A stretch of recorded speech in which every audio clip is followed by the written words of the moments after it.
Kasus kematian Vina dan Eki yang terjadi pada tahun 2016 silam terus menelurkan babak baru.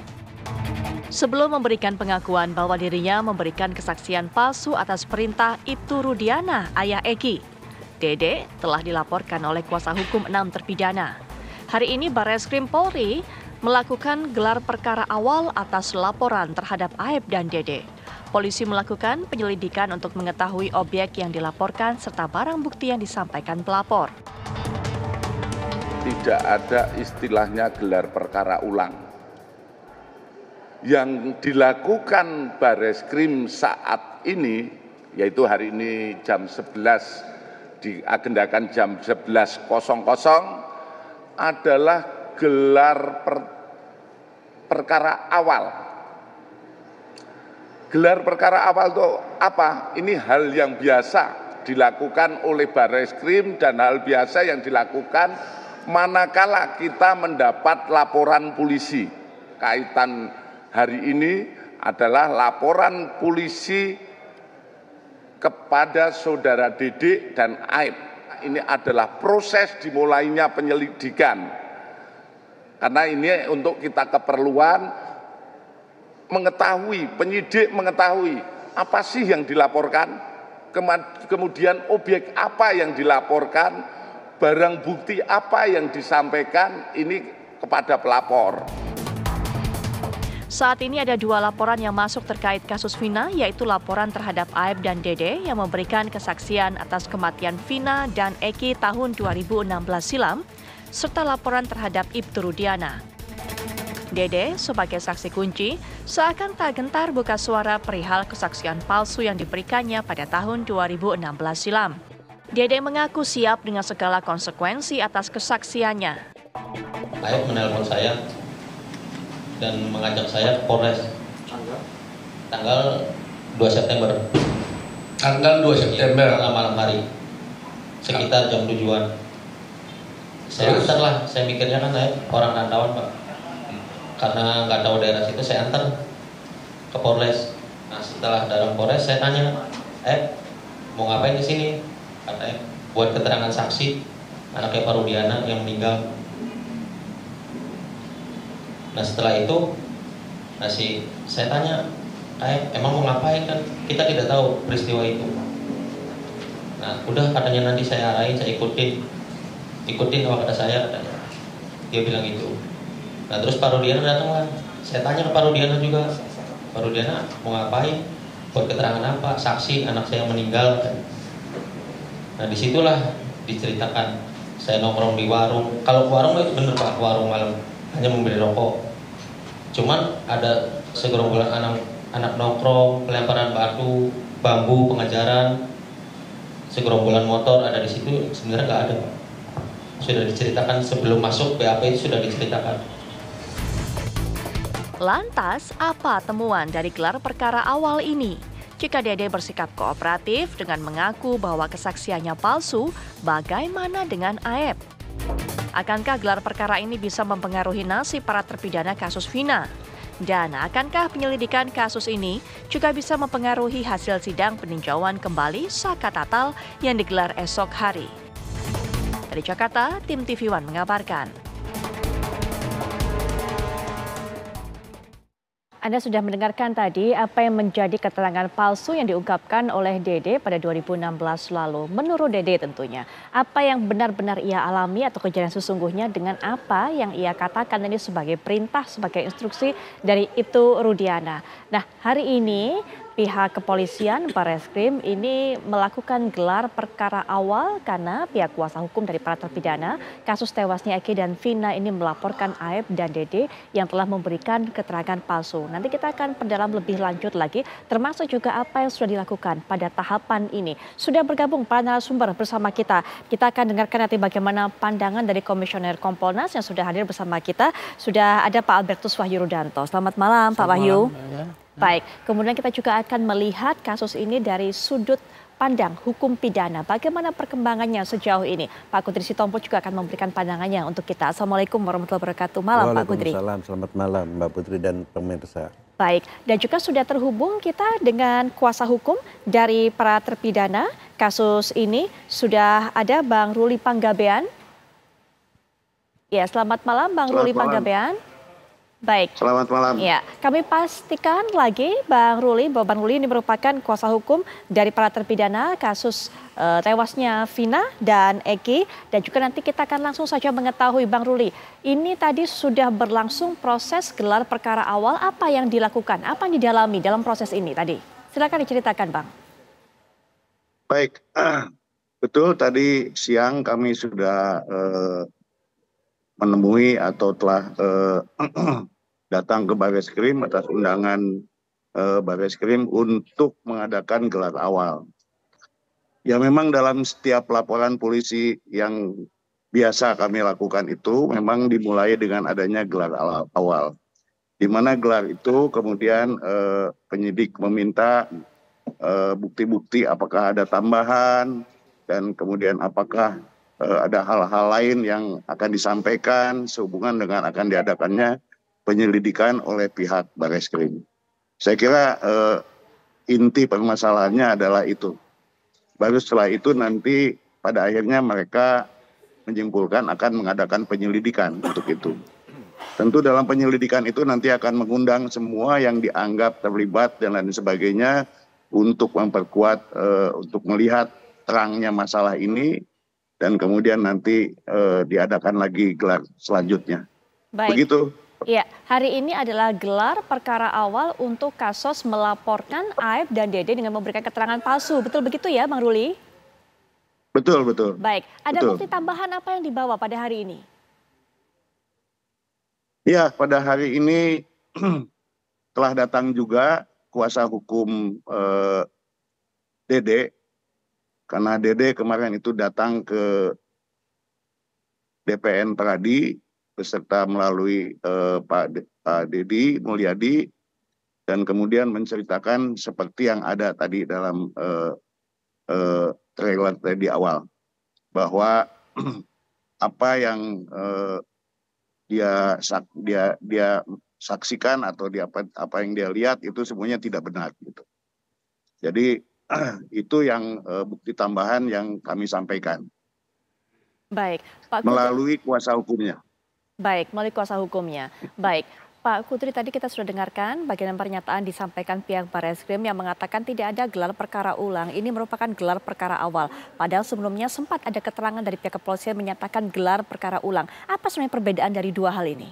Ini gelar perkara untuk laporan yang diajukan oleh para terpidana terhadap Dede, karena Dede dianggap telah memberikan keterangan palsu.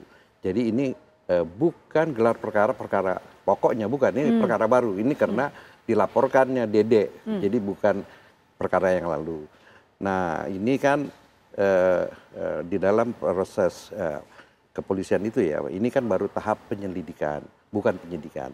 Nah di dalam peraturan kepala kepolisian ya, di dalam untuk laporan polisi untuk perkara-perkara yang dinilai sulit pembuktiannya atau komplikasinya banyak atau melibatkan kepentingan umum, maka sebelum mereka didengar pelapor ya, kan yang lapor belum tentu pelapornya, bisa aja laporan polisi yang ini. Yeah. Nanti yang dianggap korban lah, pelapor ini ya, prinsipalnya itu akan didengar keterangannya di BAP itu ya. Nah sebelum belum BAP, mereka itu namanya adalah tanya jawab, ya kan? Karena ini penyelidikan. Kalau penyidikan dia berita acara pemeriksaan. Okay. Nah ini karena penyelidikan itu adalah wawancara ini. Jadi kalau kita dengar bahwa dari Dir Krim Mabes ini Barreskrim ini bahwa akan penyelidikan, artinya bahwa perkara ini memang sulit. Ya kita tahu memang ini perkara sulit karena udah 8 tahun dan komplikasinya begitu banyak. Nah jadi ini adalah untuk laporan. Baik. 8, saya nggak tahu apakah 8 atau berapa terhadap Dede gitu. Nah mesti diingat bahwa Dede itu tidak pernah memberikan keterangan di muka pengadilan. Nah, dia hanya dibacakan berita acara pemeriksaannya. Nah, kalau dilaporkan memberikan keterangan palsu, tentu kurang lebih itu pasalnya 242 KUHP. Ya kan? Memberikan keterangan palsu ya di bawah sumpah di depan hakim di pengadilan.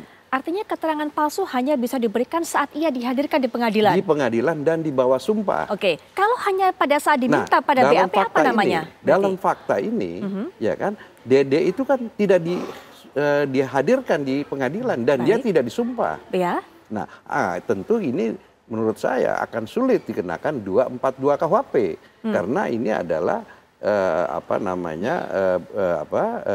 Dede itu kan tidak memberikan keterangan di bukan hakim. Jadi saya kira ini komplikasinya di sana ya. Pak Kudri, saya pertegas lagi karena ini juga didengarkan oleh masyarakat umum yang mungkin masih belum terlalu paham mengenai masalah hukum. Artinya apa yang dilakukan oleh Dede memberikan keterangan tadi cerita yang ia katakan menurutnya tidak sesuai dengan yang ia alami, bukan tergolong sebagai keterangan palsu sebenarnya karena tidak diberikan di muka persidangan. Palsu, tapi tidak yang dimaksud pasal 242 KUHP. Karena yang dimaksud unsur-unsur di pasal 242 KUHP itu dia hanya memberikan keterangan palsu di depan sidang dan di bawah sumpah gitu loh. Itu di sini kan dia nggak ini gitu. Tapi ini tetap bisa dilaporkan dan juga memenuhi unsur-unsur pidana. Kalau unsur 242-nya saya kira sih sulit ini ya dikenakan bahwa Dede dikenakan ini kecuali dia mau misalnya dalam tindak pidana lain misalnya ya misalnya dia dianggap memberikan mengacaukan persidangan, tapi itu kalau perkara-perkara korupsi ini kan pidana umum. Berarti Pak Kudri susah sebenarnya untuk menjerat Aep dan Dede, dua orang ini karena sudah memberikan keterangan palsu tadi, karena tidak ada tadi berbeda dengan unsur pasal 242 yang Pak Kudri katakan. Seperti itu. Artinya juga nanti andai kata kemudian ditetapkan ataupun juga ditemukan bukti bahwa memang betul apa yang disampaikan oleh Aep ataupun Dede ini berbeda dibandingkan pada yang terjadi 2016 lalu, tidak bisa membantu mereka ini para terpidana untuk bisa melakukan peninjauan kembali. Oh bisa, tapi kan bukan laporan. Kecuali ya saya nggak kecuali misalnya kepolisian mencoba membawa perkara ini ya kan ke pengadilan untuk diberikan pengembangan pengertian gitu loh ya kan. Ya, jadi misalnya untuk Rex Finding ya. Jadi kita untuk menafsirkan pasal 242 itu tidak kaku hanya orang diberikan keterangan di muka pengadilan tadi. Baik Pak Kudri, nanti kita minta Bang Ruli bagaimana tanggapannya mengenai hal ini. Tapi Pak Wahyu juga mungkin bisa berikan pandangan juga mengenai hal ini. Jadi ini masalahnya kan semakin berkembang kemana-mana. Betul. Tapi bagi kami Kompolnas, sesuai dengan evaluasi dari Bapak Kapolri menyampaikan akan mengevaluasi. Lalu ketua kami Pak Hadi Cahyanto memerintahkan untuk mengawal terus. Kita lihat aja ini prosesnya. Saya kira dilakukan oleh Barreskrim sudah benar. Ini ada laporan polisi, ada gelar perkara awal untuk nanti dinaikkan atau tidak ke penyidikan dari hasil gelar perkara. Kita patuh saja selama ini yang kita lakukan ya on the track. Soal nanti perkembangan lebih lanjut kita ikuti saja. Fokus kami kan mengamati karena polisi kan habis kena dalam tanda petik terjerembab gara-gara di pra-peradilan itu kalah. Maka sesuai dengan koreksi dari Bapak Kapolri akan mengevaluasi dan kami pernah juga mengusulkan ada audit investigasi. Maka ini kita ikuti terus dan yang dilakukan sekarang sudah benar ada laporan karena ini sebelumnya awalnya kan ada podcast macam-macam ya. Betul. Yang kemudian dari pihak EF dilaporkan, polisi terima laporan, ya sudah gelar perkara awal dulu. Apakah nanti mau lanjut ke penyidikan atau tidak, mungkin Pak Sitompul bisa lebih detail. Tapi memang itu prosesnya, ini proses yang harus dilalui dan saya kira itu harus dilakukan setidaknya untuk transparansi kepada publik. Ini loh polisi sudah bekerja dan kerja dengan aturan yang benar. Ya. Baik, berikutnya juga sudah bergabung narasumber bersama kami Bang Raden Reza yang juga merupakan pengacara dari keluarga almarhumah Vina. Selamat malam Bang Reza. Malam Mbak, malam semua. Ya, Bang Reza, melihat berita, melihat kabar termasuk juga Dede sudah berbicara pada saat konferensi pers mengatakan bahwa apa yang ia sampaikan pada saat itu bukanlah kejadian sebenarnya, yang ia sampaikan adalah merupakan perintah dari Ibtu Rudiana. Menurut Bang Reza, apakah kemudian ini bisa membuka titik terang dalam kasus yang selama ini juga masih gelap? Bang Reza. Jadi memang menurut kami mewakili pihak keluarga, adapun munculnya kesaksian dari Dede, itu juga mungkin akan ke depan akan mempengaruhi, tapi kita di sini masih tetap berpegang teguh kepada hasil dari putusan pengadilan yang sudah inkrah, yaitu ini adalah pembunuhan berencana dan semua kronologisnya jelas di situ, Mbak. Jadi apapun nanti hasilnya, ya kita akan mengikuti dari pihak kepolisian. Baik, apa harapan sebenarnya dari Bang Reza tentunya dengan adanya pengakuan Dedek yang berbeda ini, kasus ini juga semakin berkembang kemana-mana? Jadi harapan kami dari pihak keluarga adalah bisa mengungkapkan siapa pelaku sebenarnya, dan kalaupun ini bukan pembunuhan, lantas motifnya apa, atau mungkin kecelakaan. Jadi tetap kita kembalikan ke pihak kepolisian, tapi kita berharap semuanya segera terang, tidak menimbulkan kegaduhan di mana-mana. Baik, Bang Ruli nanti silakan ditanggapi apa yang disampaikan oleh Pak Kudri tadi, bagaimana sebenarnya memberikan kesaksian ataupun juga keterangan palsu itu yang ada dalam pasal 242 adalah yang diberikan di depan atau di muka pengadilan yang kemudian juga disumpah, berbeda dengan keterangan yang disampaikan oleh Dede pada 2016 lalu. Termasuk juga nanti kita akan bahas Pak Kudri apa konsekuensi hukum jika memang terbukti Dede ini memberikan keterangan yang palsu, dan bahkan saat ini juga kabarnya sudah disiapkan oleh tim kuasa hukum atau seperti itu bahwa Dede memberikan keterangan semuanya ini di depan notaris. Nanti kita akan bahas lebih lanjut lagi setelah jeda, kami sudah kembali.